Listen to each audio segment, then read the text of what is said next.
मित्रों, अब वह क्षण आ गया है जिसके लिए हम सब यहाँ एकत्र हुए हैं। मैं माननीय राष्ट्रीय अध्यक्ष जी से आग्रह करता हूं, कृपया अमृतकाल की ओर का लोकार्पण कर अनुग्रहित करें।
इस पुस्तक का मूल्य 300 रुपये है, पर आज यह विशेष 200 रुपये के मूल्य पर बाहर उपलब्ध है।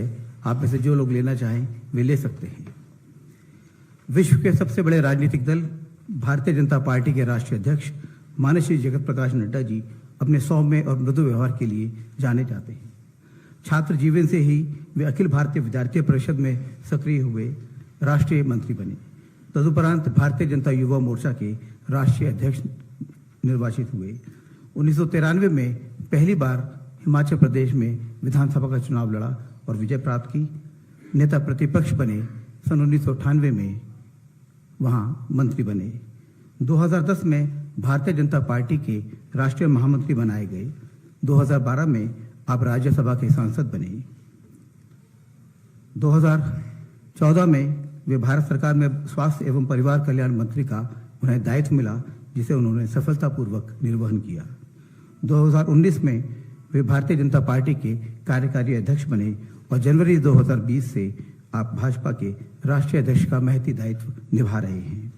कार्यकर्ताओं के साथ संवाद बनाकर संगठन के विस्तार और विकास हेतु वे निरंतर सघन प्रवास कर रहे हैं। हमारा सौभाग्य कि हमारे मध्य में है। मैं उनसे आग्रह करता हूं, कृपया हमें संबोधित करें, हमारा मार्गदर्शन करें। माननीय जगत प्रकाश नड्डा जी।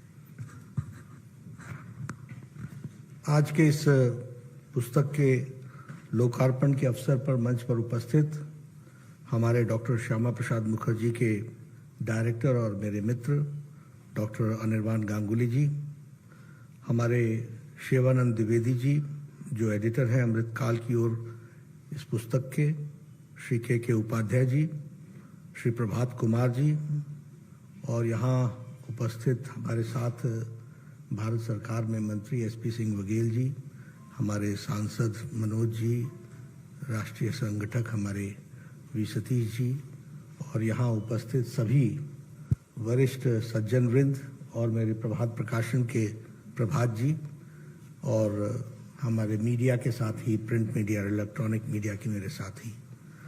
ये मेरा सौभाग्य है कि आज अमृतकाल की ओर इस पुस्तक के विमोचन का मुझे सौभाग्य मिला है। कुछ दिन पहले अनिर्बान गांगुली जी आए थे। उन्होंने मुझसे कहा था कि इस तरीके से ये पुस्तक लिखी गई है और इसमें हमारे विचारक, लेखक, स्तंभकार और जो रिसर्च करते हैं ऐसे हमारे जाने माने लोग, उन्होंने जो पिछले 9 साल में जो भारत में आदरणीय प्रधानमंत्री मोदी जी के नेतृत्व में जो कार्य हुए हैं उसके बारे में 21 लेखों में इसको उन्होंने समाहित किया है। तो इसके आप लोकार्पण में आएंगे तो अच्छा रहेगा। मैंने सहर्ष स्वीकार इसलिए किया क्योंकि यह मैं मानता हूं कि यह बहुत ज़रूरी है कि जिस तरीके से प्रधानमंत्री जी ने पिछले 9 सालों में देश को एक नई दिशा दी है और देश को की दशा में भी जिस तरीके से सुधार हुआ है और जिस गहराई के साथ आप सब लोगों ने उस पर मेहनत करके उसके विभिन्न बिंदुओं को रखने की कोशिश की है, उसमें मैं भी अपना योगदान करूं और ज़रूर इसका हिस्सा बनूं, तो आप सब लोगों ने मुझे बुलाया, उसके लिए मैं धन्यवादी हूँ। इस पुस्तक में जो लेखकों ने लिखा है वो बहुत ही सारगर्भित और संक्षिप्त रूप में उस बात को रखने का प्रयास किया है। एक तरीके से मैं कहूँ तो ये गागर में सागर है, क्योंकि 9 साल में जितने काम हुए हैं उन सब पर चर्चा करना तो जिसको कहते हैं ग्रंथ बन जाएगा, लेकिन आपने उसमें मुख्य बातों को निकाल करके सागर को गागर में भरने का प्रयास किया है। इसके लिए आप सब लोगों को मैं बधाई देता हूं जिन्होंने इस पर मेहनत की है। मुझे बताया गया कि राम बहादुर राय जी ने जब प्रजातंत्र को कैसे और प्रजातंत्र की भागीदारी के बारे में, मोदी जी के नेतृत्व के बारे में उन्होंने लिखा, तो उन्होंने 4 दिन तक कोई टेलीफोन भी नहीं लिया और सिर्फ इसी लेख को लिखने के लिए उन्होंने अपने आप को समर्पित किया।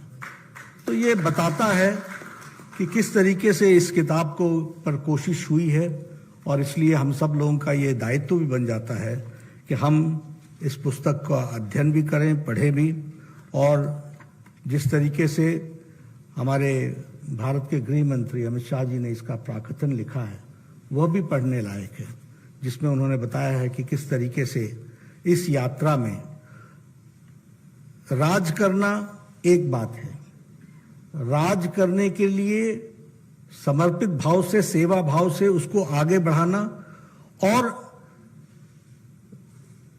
जिसे कहते हैं रूल करने के बेसिक प्रिंसिपल्स पर क्लैरिटी रहना, और किसी उद्देश्य और फिलॉसफी के साथ देश को आगे ले जाना, इन बारीकियों को समझना बहुत जरूरी है, जिसको इस पुस्तक में समझाने का प्रयास हुआ है उसको हमको समझना चाहिए।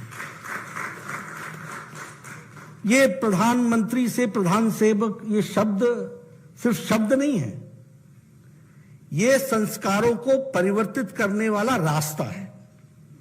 ये हमारे यहां की परंपराओं में नेतृत्व करने वाले की क्या समर्पण है। हम सब लोग राजपथ सुनने के आदी हो गए थे, लेकिन ये राजपथ को कर्तव्य पथ में बदल देना, यह अपने आप में बताता है कि किस तरीके से हमारी सोच की संस्कृति कितनी गहरी है और हम लोगों के लिए किस भाव से समर्पित है, इस बात को इसमें से उजागर होता है। ये जिसे किसी ने वॉकिंग स्टिक बना दिया, चोल डायनेस्टी की संस्कृति से जुड़ा हुआ सिंघोल, उसको देश की आकांक्षाओं से जुड़े हुए 140 करोड़ देश के नई संसद भवन में स्थापित करना, यह भी अपने आप में बताता है कि यह सिर्फ राज नहीं है, यह सिर्फ प्रधानमंत्रित्व का विषय नहीं है, यह देश को नई दिशा के साथ पुरानी संस्कृति से जोड़कर चलने वाला मार्ग है। इसको हमको समझना चाहिए। और वो सिंघोल किस बात का प्रतीक है? राष्ट्रीय एकता का प्रतीक है। वो सिंघोल किस बात का प्रतीक है? वो सेवा का प्रतीक है। वो सिंघोल किस बात का प्रतीक है? कि we are committed to the constitution of India, और उसको समर्पित के भाव से काम करने का यह उसमें से समर्पण बोध आता है। तो ये सारी बातें जब हम देखते हैं तो मुझे लगता है कि आप सब लोग इस किताब को जरूर पढ़ें, क्योंकि इसमें जो लेख लिखे गए हैं वो सिर्फ आंकड़े नहीं हैं, उसके अंदर एक जान है, एक भारतीयता की और एक भारतीय परंपराओं से निकले हुए संस्कारों से, और संस्कार के साथ साथ उन डीप फिलॉसफीज के साथ आगे किस तरीके से देश को, समाज को ले जाना है, उसका रास्ता उसमें से हमको देखने को मिलता है। इसलिए मैं आप सबसे इस बात के लिए बहुत ही विनम्र निवेदन करूंगा कि इस पुस्तक को जरूर पढ़िएगा। ये हम सब लोगों को एक तरीके से इंसाइट भी देता है और इनलाइटन भी करता है कि राज करना, पॉलिटिक्स करना, ये पॉलिटिक्स ही नहीं है, ये राज करना ही नहीं है, ये लोगों के 140 करोड़ देशवासियों की तकदीर और तस्वीर बदलने का रास्ता है। इस बात को हमको समझना चाहिए। और मैं यहाँ ये भी कहना चाहता हूं, क्योंकि मैं राजनीति को बहुत लंबे समय से देखता आया हूं। एक एरा है 2014 से पहले का, 2004 से 2014 का, और एक है 2014 से आज 2023 तक को देखने का। जमीन आसमान का अंतर। भारत की मानसिकता में यह बैठ चुका था कि देश ऐसे ही चलेगा, कुछ बदलने वाला नहीं है, भ्रष्टाचार सब जगह होगा, हम ऐसे ही चलेंगे, हम कोई सुधरने वाले नहीं हैं। यह मानसिकता के साथ देश की मानसिकता बन गई थी। हमारी गिनती करप्ट स्टेट्स में गिनी जाती थी, देश को करप्ट नेशंस में गिना जाता था। आए दिन कोई न कोई फ्रॉड और एक स्कैंडल, एक स्कैम दूसरे स्कैम से आंकड़ों में एक लंबी छलांग लगा करके खड़ा दिखता था। अगर ये कोई 200 करोड़ का हुआ है तो 500 करोड़, ये 1000 का हुआ है तो 5000, ऐसे इस तरीके से आए दिन स्कैम्स हम सबको देखने को मिल रहे थे। और नेतृत्व में पता नहीं चलता था नेता कहां है, प्रधानमंत्री कार्यालय नेतृत्व कर रहा है या 10 जनपद कर रहा है, पता नहीं चलता था। नेता की जानकारी नहीं, नेतृत्व, निर्णय, नीति, नियत सब प्रश्नवाचक चिन्ह के साथ खड़े थे।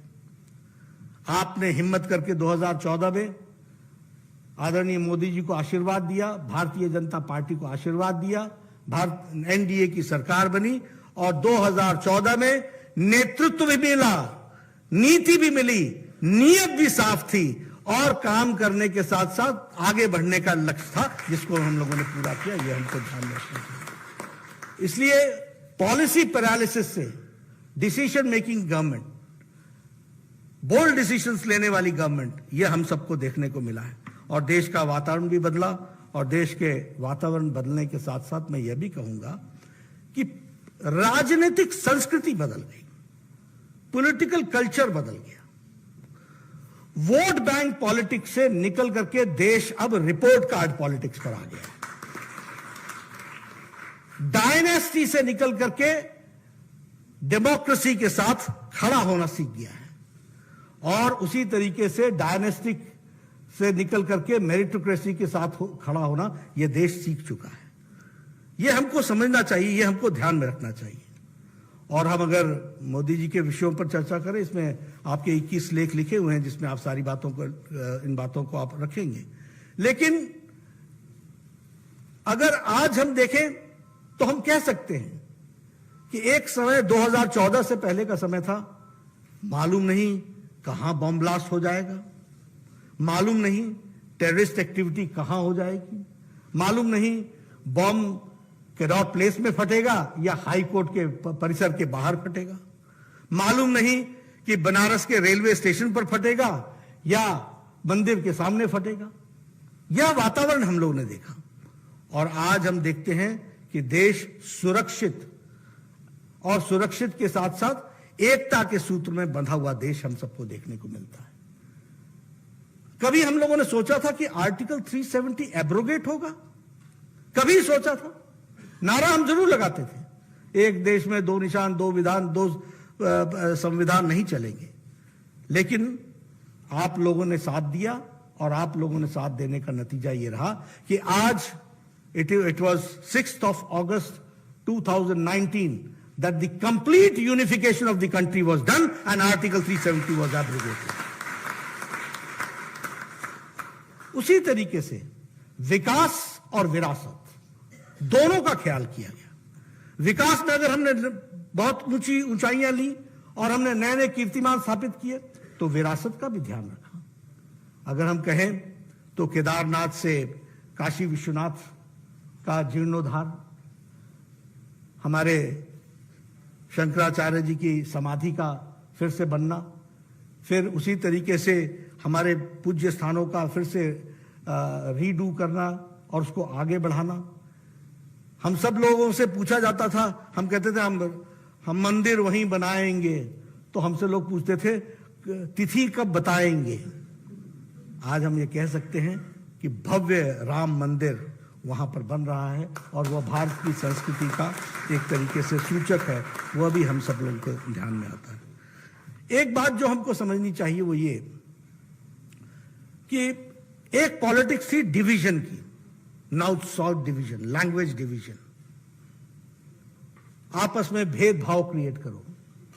प्रधानमंत्री मोदी जी ने उसको भी यूनिफाई किया।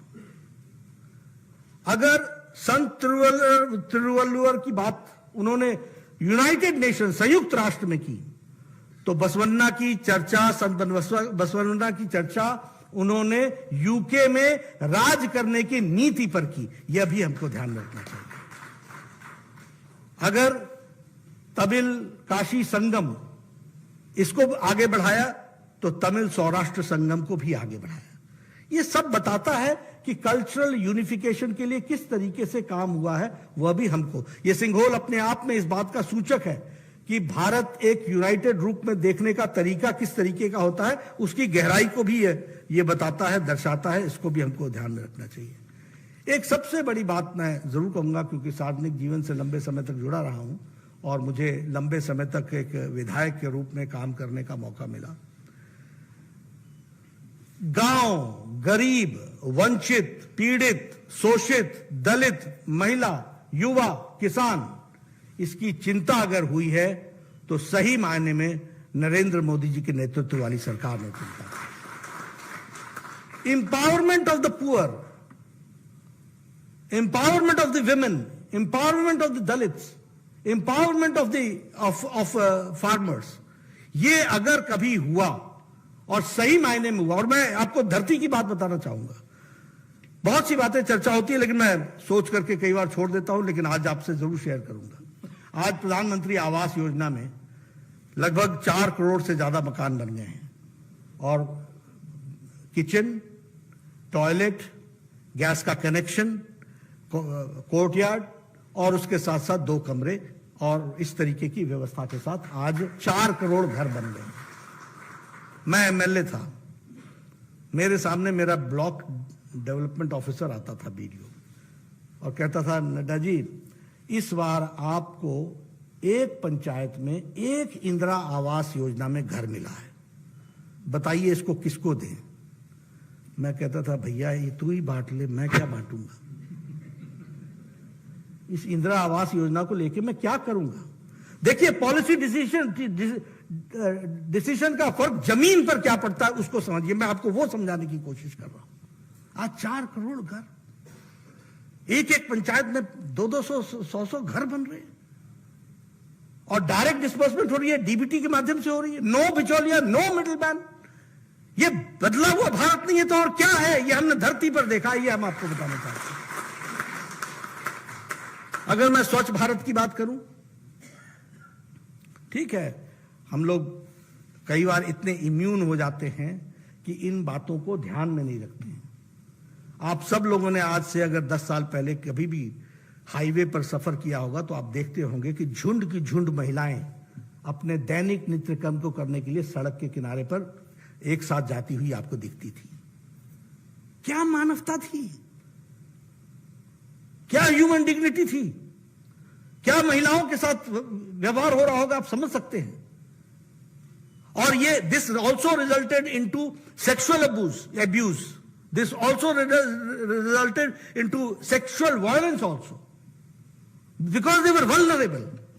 और क्या डिग्निटी थी, सूर्यास्त और सूर्योदय का इंतजार करती थी अपने दैनिक नित्य कर्म से फ्री होने के लिए। और संख्या कितनी निकली, 12 करोड़, 101 करोड़ 40 लाख और 12 करोड़ फैमिलीज का मतलब बच्चे होते हैं। किस तरीके का जीवन जी रहे थे। आज स्वच्छता अभियान के तहत, और जब प्रधानमंत्री जी ने इसकी चर्चा लाल किले से की तो हमारे कांग्रेसी भाइयों ने खिल्ली उड़ाने की कोशिश की, मजाक। प्रधानमंत्री स्वच्छता की बात लाल किले के रैम्पार्ट्स ऑफ लाल किला बोलते हैं, उनके ये समझ में नहीं आया। लेकिन आज बदलती हुई तस्वीर, और मैं स्वास्थ्य मंत्री की दृष्टि से आपसे बता सकता हूं, इसके चलते डायरिया के केसेस भी घट गए और बच्चों के डायरिया के केसेस घट गए। ये भी हमको ध्यान रखना चाहिए। तो ये भी हमको, अब सौभाग्य योजना की बात करें, मैं तो फिर आपको, क्योंकि जमीन की बात बता सकता हूं कि किस तरीके का फर्क आता है। हमारे यहां जब मान लीजिए कि 2 भाइयों का डिवीजन हुआ और एक नया घर बन गया, तो उस घर को जब इलेक्ट्रिसिटी लगती थी और वो नए जगह पर जाकर के बसता था, तो वो मेरे पास आता था और कहता था, भाई साहब मेरे को बिजली दिला दीजिए। मैं जूनियर इंजीनियर को बोलता था कि इसको बिजली दो। जानते हैं पहले बिजली वाला क्या बोलता था, ऐसा है पहला काम तो करो कि गांव वालों को लाओ और ला करके सब इकट्ठे होकर के खंबा ले जाओ। खंबा मतलब पोल, यानी वो सरकार की जिम्मेवारी नहीं है, वो तुम करो। और कितना मीटर तार लगेगी, तो 200 मीटर लगेगी। तो 100 मीटर का तुम इंतजाम करो, 100 मैं करता हूं। यानी ऑब्लिगेशन है, जैसे ऑब्लाइज कर रहे हैं। अगर 100 मीटर दे दिया तो ऐसा लगा जैसे हमने कोई बहुत बड़ा ऑब्लिगेशन कर दिया। आज सौभाग्य योजना में 2,60,00,000 घरों को बिजली पहुंचाई गई है। और मैं आपको इसका वास्तविक विषय बताता हूं। जब मैं लाभार्थी से मिलने के लिए लखनऊ के पास के गांव में गया, आउटस्कर्ट्स ऑफ लखनऊ, तो मुझे वहां के सज्जन ने कहा, वो बिजली आई थी उसके यहां, तो मैं गया था उसके यहां, तो बोलने लगा बाबूजी मजा आ गया। मैंने कहा मजा क्या आया? बोला दोपहर को फॉर्म भरा है और शाम को बिजली आ गई है, ये फर्क आया है, ये हमको समझ। हर घर नल हर घर जल, 8.8 करोड़ लोगों को घर और जल दिया गया है, उनके घर में टैप वाटर पहुंचाया गया है। मैंने वो तस्वीर देखी है जब हमारी महिलाएं एक साथ इकट्ठा होकर के सुबह 20 के झुंड में, 30 के झुंड में, एक एक दो दो घैले लेकर के 1.5 किलोमीटर नीचे उतरती थी पहाड़ से, और पानी लाने में 4 घंटे 3 घंटे लगते थे, सिर्फ पानी लाने में। यह भी हमने तस्वीर देखी है। और आज मैं वो तस्वीर देख रहा हूं कि 8,80,00,000 लोगों के घर में नलके लग चुके हैं। यह फर्क हम देख रहे हैं। यह है जमीन का फर्क।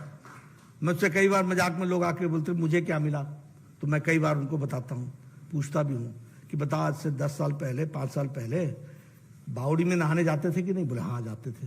बाल्टी लेके जाते थे कि नहीं? कितनी दूर थे बावड़ी? तो जी वो तो 20-25 मिनट तो लग ही जाता है। तो 20-25 मिनट जाना, 20-25 मिनट आना, और साथ में पानी भी लाना, और फिर धूप में वापस आना, और फिर पसीने में नहा लेना। यही नहाते थे ना तुम? बोला हाँ ऐसे ही नहाते थे। आज मैंने कहा तुम्हारे घर में कितने बाथरूम है? बोला हर कमरे के साथ लगभग एक बाथरूम तो है ही। तो ये हर घर जल, और जल के साथ पानी की व्यवस्था करना, इससे कितना बड़ा व्यक्ति को फर्क पड़ा है, यह भी हम लोगों को समझना चाहिए, यह भी हम लोगों को ध्यान में रखना चाहिए। आयुष्मान भारत के बारे में अगर मैं बात करूं, हम जब हेल्थ मिनिस्टर थे तो चर्चा होती थी health coverage, universal health coverage.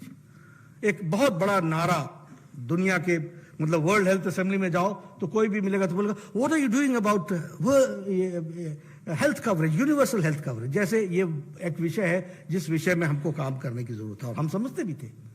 लेकिन हमें खुशी है और हम अपना सौभाग्य मानते हैं कि प्रधानमंत्री मोदी जी के पास जब मैं यूनिवर्सल हेल्थ कवरेज के लिए 1 लाख रुपए को लेकर के गया था, तो उन्होंने मुझसे कहा नड्डा थिंक बिग, और उन्होंने आयुष्मान भारत 50 करोड़ लोगों के लिए 5 लाख रुपए सालाना हेल्थ कवरेज की बात की। हमारे एमपी साहब बैठे हैं, हमारे मनोज जी बैठे हैं। आज से आयुष्मान भारत के पहले हर एमपी चिट्ठी लिख रहा होता था प्रधानमंत्री जी को, इसका बाईपास होना है, इसका वाल्व बदलना है, इसकी किडनी का ऑपरेशन होना है, इसमें इतना पैसा खर्च होगा, कृपया अनुशंसा करने की कोशिश करें, कि कृपया अनुदान देने की कोशिश करें। हर एमपी चिट्ठी लिखता था। आज 50 करोड़ लोग, 10 करोड़ 74 लाख परिवार, 10 crore 74 lakh families, 50 crore people are getting 5 lakh health coverage every year for गंभीर बीमारियों के लिए ये इलाज किया जा रहा है। और किसको दिया गया है? ये कोई कास्ट पर नहीं किया गया है, ये बाय प्रोफेशन किया गया है, कास्ट सेंसस पर किया गया है। रेडी वाला, फेड़ी वाला, रिक्शा वाला, ठेले वाला, लिफ्ट मैन, रैग पिकर, बस का ड्राइवर, बस का क्लीनर, ये गरीब लोग जिनका कोई देखने वाला नहीं है, ऐसे 10 करोड़ 74 लाख परिवारों को आयुष्मान भारत से जोड़ा है। और आज हेल्थ कवरेज की दृष्टि से हम आगे बढ़े हैं, यह भी हमको समझना चाहिए, जानना चाहिए। कोरोना की बात करें तो मैं बड़े फख्र के साथ ये कह सकता हूं कि इंडिया ने कोरोना मैनेजमेंट, मोदी जी ने दुनिया को एक प्रोग्राम के तहत बताया कि किस तरीके से पेंडेमिक मैनेज किया जाता है। इसका उदाहरण है तो वो कोरोना मैनेजमेंट। दुनिया का हर देश विफल हुआ है इसमें, दुनिया का हर देश विफल हुआ है। अमेरिका जैसा देश ये तय नहीं कर पाया कि इकोनॉमी महत्वपूर्ण है या जान महत्वपूर्ण है। देश नहीं तय पाया लॉकडाउन लगाएं कि नहीं लगाएं। यूरोप नहीं तय कर पाया। लेकिन प्रधानमंत्री मोदी जी ने समय पर बोल्ड डिसीजन लिया, लॉकडाउन लगाया, देश को तैयार किया, और उस समय कहा जान चाहिए, जान है तो जहान है, पहले जान, और जब जान को बचा लिया तो कहा जान भी है और जहान भी है, दोनों को संभाल करके चले। अगर मैं बात करूं कोरोना मैनेजमेंट की दृष्टि से, तो मैं कई बार इस बात को कहता हूं, स्वास्थ्य मंत्री रहा हूं, इस देश में टेटनेस को नेशनल प्रोग्राम बनने में 25 इयर्स लगे। इस देश में स्मॉल पॉक्स, चिकन पॉक्स को नेशनल प्रोग्राम बनने में 20 to 25 इयर्स लगे। ट्यूबरक्लोसिस के प्रोग्राम को नेशनल प्रोग्राम बनने में 30 इयर्स लगे। जापानीज इंसेफ्लाइटिस को नेशनल प्रोग्राम बनने में 100 साल लगे, 100 इयर्स। 1906 में दवाई आई थी, 2006 में नेशनल प्रोग्राम बना, 2006। लेकिन कोरोना 2019 की जनवरी में, 2020 की जनवरी में पहला केस डिटेक्ट हुआ था। 2020 के अप्रैल में टास्क फोर्स बैठाया और 9 महीने के अंदर, 9 मंथ्स के अंदर एक नहीं 2 इंडिजिनस वैक्सीन बना करके दी। ये भी हमको ध्यान में रखना चाहिए। और जब मैं कोरोना की बात करता हूं तो मैं हमेशा कहता हूं, सभी जगह देश ने, सरकार ने कोरोना लड़ा, हमारे यहां देश ने, मोदी जी ने देश के साथ मिलकर के कोरोना की लड़ाई लड़ी। ये ताली बजाओ, ये थाली बजाओ, ये दिया जलाओ, जो लोग उसका मजाक उड़ाते थे, उनको ये पता नहीं चल रहा था कि देश को किस तरीके से मोदी जी ने साथ में खड़ा करके इसकी लड़ाई को आगे बढ़ाने का काम किया है। इस बात को हमको समझना होगा। जब उन्होंने एक टेस्ट के केस में एक दिन का कुछ समय के लिए कर्फ्यू लगाया, लॉकडाउन लगाया, वो देख रहे थे कि देश तैयार हुआ है कि नहीं हुआ है। और वैक्सीनेशन में ऑस्ट्रेलिया में, अमेरिका में, फ्रांस में, जर्मनी में वैक्सीनेशन के खिलाफ प्रदर्शन हुए हैं। यानी देश नहीं तैयार था वैक्सीनेशन के लिए। और यह देश, हमारा देश है, 100% से ज्यादा वैक्सीनेशन लगाकर 220 करोड़ का dose, double dose with booster लेकर के तैयार खड़ा है। यह फर्क है। आज भी 76% से ज्यादा वैक्सीनेशन अमेरिका में नहीं हुआ है। यह फर्क हमको समझना चाहिए और यह हम लोग को के ध्यान में रहना चाहिए। अगर मैं आर्थिक दृष्टि से बात करूं तो इकोनॉमी की दृष्टि से आज India has overtaken Britain. It is now the 5th largest economy. और ऋषि सुनक बोलता है, time is not far when India will become the 3rd largest economy. ये वहां का प्राइम मिनिस्टर बोल रहा है। ये स्थिति आकर के खड़ी हुई है। उसी तरीके से अगर हम देखें, मैं आपके सामने, अब मैं कई बार हमसे लोग बात करते हैं इन्फ्लेशन और ये और वो, सारी दुनिया में आर्थिक संकट आया, सारी दुनिया में पेंडेमिक आया, सारी दुनिया में यूक्रेन वॉर का असर रहा, सारी दुनिया में सप्लाई चेन का विषय रहा। लेकिन आपके सामने मैं कुछ आंकड़े रखना चाहता हूं। हमारा ग्रोथ रेट जो IMF के वर्ल्ड इकोनॉमिक आउटलुक के द्वारा है, उसमें ग्रोथ फोरकास्ट जो है वो USA का 1.4% है, जर्मनी का 0.1% है, UK का -0.6% है, चाइना का 5.2% है, ब्राजील का 1.2% है और इंडिया 6.1% पर खड़ा है। और अभी जो मॉर्गन स्टैनली का आया है वो ग्रोथ रेट 7.2% बताता है। ये भी हमको ध्यान में रखना है। अब मैं कांग्रेस के हमारे अनपढ़ भाइयों को क्या बताऊं? कुछ पढ़ लिख लिया करो, जरा अगल बगल झांक के देख लिया करो। जिस धरती पर आप गए हो आज, उस धरती का ग्रोथ रेट 1.4% है। जहां से आप भाषण दे रहे हो और भारत के बारे में तमाम बातें कहते हो, वहां का ग्रोथ रेट 1.4% पर खड़ा है और भारत आज 6.1 पर तो डिक्लेयर्ड है, प्रोजेक्टेड 7.2 पर खड़ा है। यह भी हमको ध्यान रखना चाहिए। अगर हम इन्फ्लेशन की बात करें, महंगाई की चर्चा करते रहते हैं।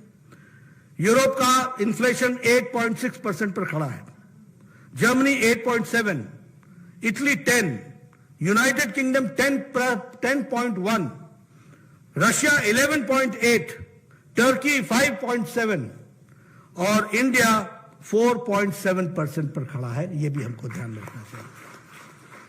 ऑल टाइम लो।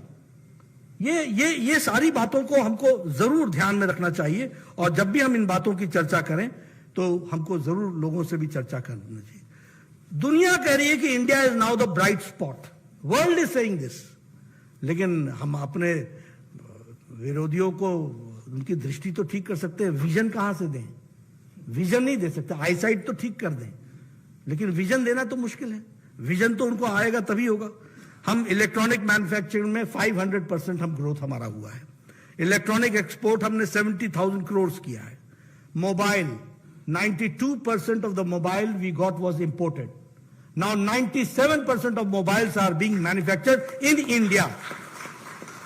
भारत में उसका प्रोडक्शन चल रहा है। उसी तरीके से स्टील मैन्युफैक्चरिंग में हम 4th से 2nd स्थान पर आ गए। टॉय एक्सपोर्ट में हमारे 3 टाइम इंक्रीज हुआ है। India has become the 3rd largest market in automobile. अब गाड़ी तो वही खरीदता है जिसके पास पैसा है। This itself speaks about economy. और 3rd लार्जेस्ट मार्केट हमारी बन गई है। यह भी हमको ध्यान में रखना चाहिए।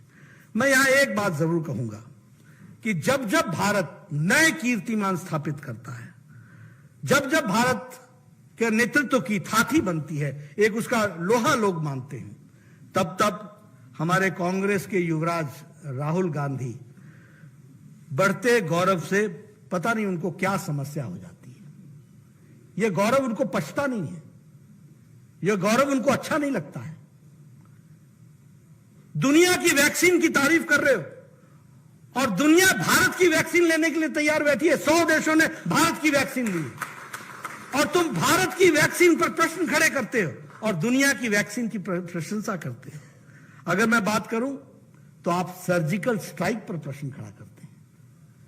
आप हिंदू मुस्लिम को डिवाइड करने की बात करते हैं और एक तरीके से विभाजन के समाज में डिवीजन हो, इस बात को आप प्रयास करते हैं। और ऊपर से आप कहते हैं कि हम मोहब्बत की दुकान चला रहे हैं। अरे आप नफरत का मेगा शॉपिंग मॉल खोल करके बैठे हैं। आपने नफरत की मेगा शॉपिंग मॉल खोल रखी है। और मैं कहने के लिए नहीं कह रहा हूं, याद करिए, लोग भूल जाते हैं। अफजल हम शर्मिंदा हैं, तेरे कातिल जिंदा हैं। इन बोलने वालों के साथ जेएनयू में कौन खड़ा हुआ था? कौन गया था दूसरे दिन? भारत हो गए तेरे टुकड़े टुकड़े, इंशाअल्लाह इंशाअल्लाह। इन टुकड़े टुकड़े गैंग के साथ दूसरे दिन कौन खड़ा था? ये नफरत की दुकान का मेगा मॉल खोल करके जो बैठे हैं, मेगा शॉपिंग मॉल, दुनिया जानती है इनको और दुनिया इन सबको समझती है। और यह हमेशा भारत के आत्मविश्वास को कमजोर करने का प्रयास करते हैं। ये भूल जाते हैं, मोदी जी का विरोध करते करते भारत का विरोध करने लग जाते हैं। वैक्सीन भारत की थी, सर्जिकल स्ट्राइक भारत के हित में किया गया था। तुम आर्मी से पूछ रहे थे, प्रूफ लाओ, प्रमाण लाओ, आत्मविश्वास तोड़ रहे थे। यह तुम्हारा रोल है, यह तुम्हारी राष्ट्रीयता है। This is your nationalism. आप दुनिया के साथ समंदर पार कहीं जाओ, भारत का एक एक नागरिक जानता है कि प्रधान सेवक ने इस देश को किस तरीके से आगे बढ़ाया है। इस बात को जानते हो। उसी तरीके से मैं अगर विकास की बात कहूं, इंफ्रास्ट्रक्चर की बात करूं, आप देखिए कहीं फ्लाईओवर, कहीं मेट्रो, कहीं इंफ्रास्ट्रक्चर की दृष्टि से रेलवेज का आज 22 वंदे भारत ट्रेन ऑपरेशनल हो गई हैं। वो भी हम सबको देखने को मिलता है। तो इस तरीके से अगर हम देखें तो अब डिफेंस की अगर हम बात करें, मैं डिफेंस के बारे में जरूर आपको बताना चाहूंगा कि आज डिफेंस का एक्सपोर्ट 8 टाइम इंक्रीज हुआ है। डिफेंस का प्रोडक्शन जो है वो 1 लाख करोड़ क्रॉस कर चुका है। और उसी तरीके से डिफेंस की सिक्योरिटी के दृष्टि से सर्जिकल स्ट्राइक तो हुआ ही, एयर स्ट्राइक तो हुआ ही, लेकिन भारत में इंपोर्ट भी डिफेंस इक्विपमेंट का 70% कम हुआ है। इस बात को भी हमको ध्यान में रखना चाहिए। हमने अपनी आत्मनिर्भरता की ओर हम बढ़े हैं, यह भी ध्यान में रखना चाहिए। मैं यहां यह भी कहना चाहूंगा कि एक समय में एक डिफेंस मिनिस्टर ने कहा था कि बॉर्डर्स ना बनाना, बॉर्डर्स में रोड ना बनाना, यह भारत की स्ट्रेटजी है।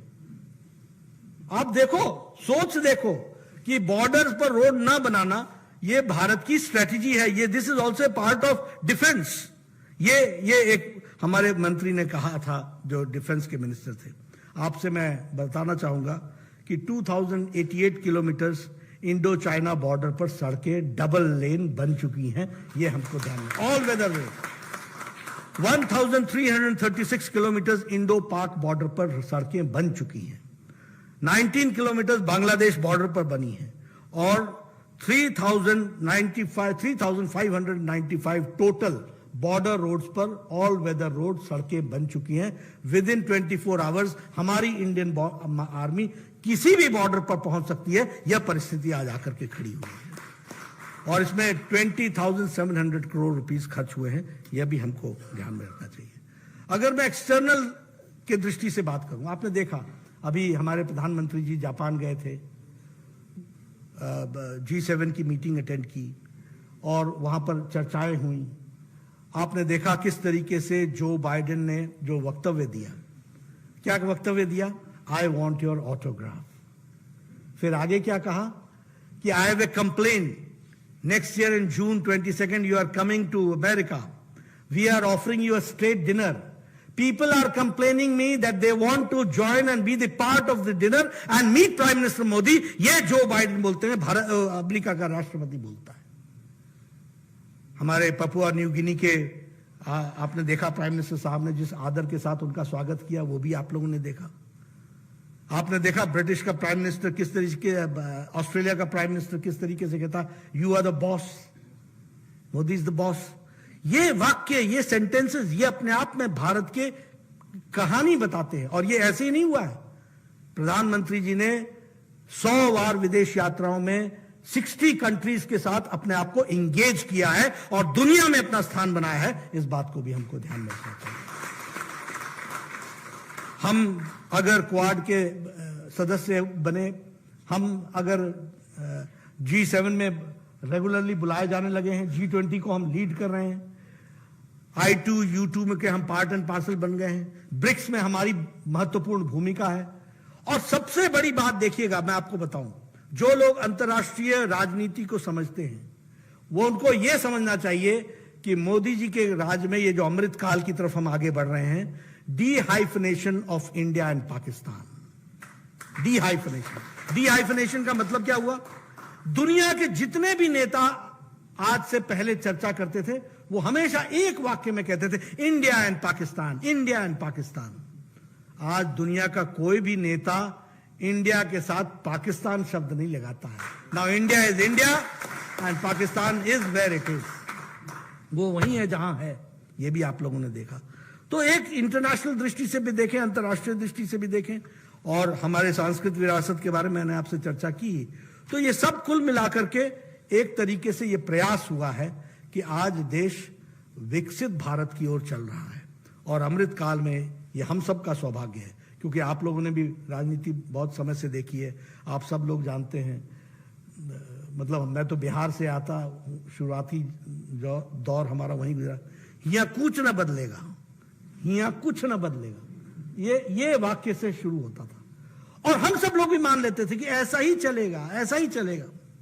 आज विकसित भारत सपना देखता हुआ आगे बढ़ रहा है और वह हमारा लक्ष्य है। पुरानी गुलामी के सारे चिन्ह मिटा देने हैं और अपने इतिहास के गौरव को याद रखना है और एक साथ मिलकर के चलना है और अपनी जिम्मेवारी को निभाना है। ये 5 बातों को मोदी जी ने कहा है, जिसको हमको आगे बढ़ाना है। मुझे पूरा विश्वास है कि आप सब लोग बुद्धिजीवी हैं, आप सब लोग, और हम देख रहे हैं कि वरिष्ठतम पत्रकार आज यहां पर उपस्थित हैं। आप सब लोगों ने इन बातों को अच्छी तरीके से महसूस भी किया है। आप सब लोग हमारे साथ इस यात्रा में 2014 के पहले भी थे और 2014 के बाद भी थे। आपको मैंने कुछ बातों की तरफ से ध्यान दिलाया है। जानकारी में तो आपके पहले भी था और आगे भी रहेगा, लेकिन हमारा यह जरूर कहना है कि it is a historical moment for us that we are part and parcel of this time when we are in the system। मतलब हम ये देख रहे हैं, ये इतिहास में नहीं देख रहे हैं, हमें इसमें अपना योगदान करने का मौका मिल रहा है। आइए हम सब लोग मिल करके इस अमृत काल को विकसित भारत की ओर ले जाने में अपना योगदान करें। आप सब ने मेरी बात सुनी, आपका बहुत बहुत धन्यवाद।